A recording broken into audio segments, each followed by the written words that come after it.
जनी सर्व सुखी असा कोण आहे, विचारे मना तूची शोधून पाहे.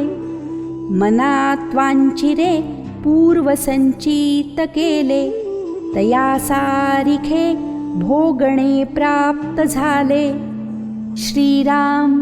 मांडव्य मुनी गावाबाहेर निर्जन ठिकाणी एक झोपडी बांधून दिवसातील जास्तीत जास्त काळ ध्यानधारणेत घालवीत असताना एकदा त्या गावातील राजाकडे चोरी झाली. परंतु चोर हातोहात पळाला.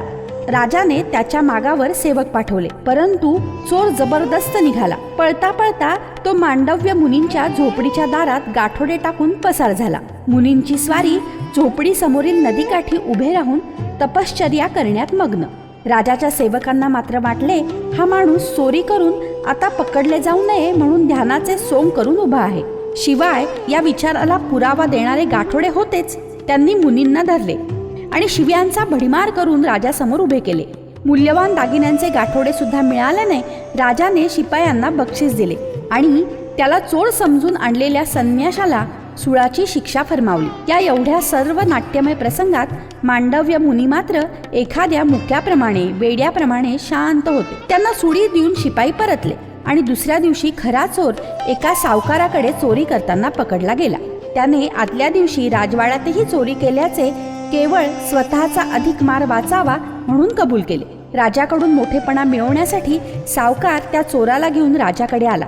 सर्व उलगडा होताच मग सुळी कोण गेला हे चोराकडून समजताच राजाला ब्रह्महत्या झाली या विचाराने घाम फुटला. स्मशानात जाऊन पाहावे म्हणून राजा स्वतः सुळी दिलेल्या ठिकाणी आला. त्याच्या सुदैवाने मांडव्य मुनी मेले नव्हते. त्यांना सुळावरून बाजूला ओढण्यात आले, परंतु सुळाचे टोक त्यांच्या पोटातच अडकले. असे म्हणतात की तेव्हापासून त्यांना अणी मांडव्य संबोधण्यात येऊ लागले. अणी म्हणजे टोक.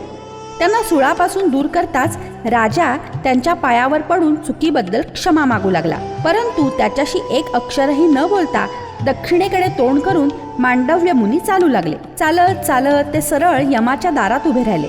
त्यांना पाहून यमराज आपल्या आसनावरून उतरून आश्चर्यानं यावं यावं मुनिराज म्हणत त्यांच्या जवळ पोहोचले. परंतु थोड्याशा कठोर स्वरातच मुनी त्याला म्हणाले, यमराज, मी तुमचे आतिथ्य स्वीकारावयास आलो नसून एक जाब विचारावयास आलो आहे. जनसंपर्कातून लांब राहून धर्मनीतीचे जीवन जगत ध्यानधारणा करणाऱ्या मला मी जगामधील सुखी सर्व सुखी माणूस समजत होतो. असे असता काया वाचा मनाने लहानपणापासून कुठलाही अपराध न करता सुद्धा माझ्यावर चोरीचा आरोप नाहक माथी येऊन सुळाची शिक्षा का म्हणून? यमराज, आपल्या राज्य कारभारात अंधाधुंदी असावी.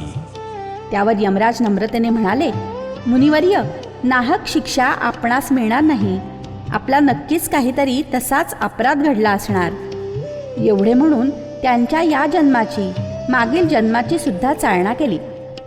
त्यामध्ये मागील जन्मी ते 7 वर्षाचे असताना फुलपाखरे पकडून त्यांच्या अंगावर काटकी टोचण्याचा खेळ खेळत असत असे आढळून आले.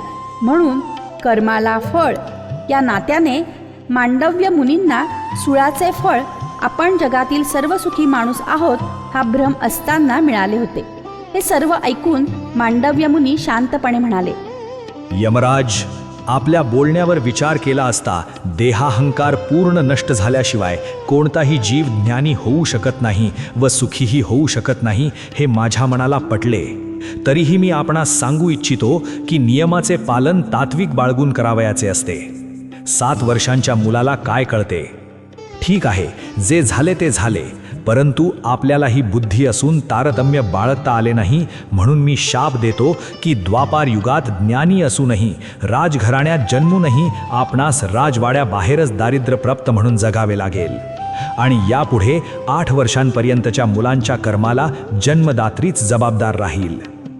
एवढे बोलून ते तरातरा चालते झाले. सत्याचा शोध घेण्यासाठी यमराज द्वापार युगात विदूर म्हणून जन्माला आले. धृतराष्ट्र पंडूचे भाऊ असून सुद्धा दासीपुत्र ठरले. तात्पर्य, आजचं सुखदुःख हे मागील कर्माचे दार्शनिक फळ.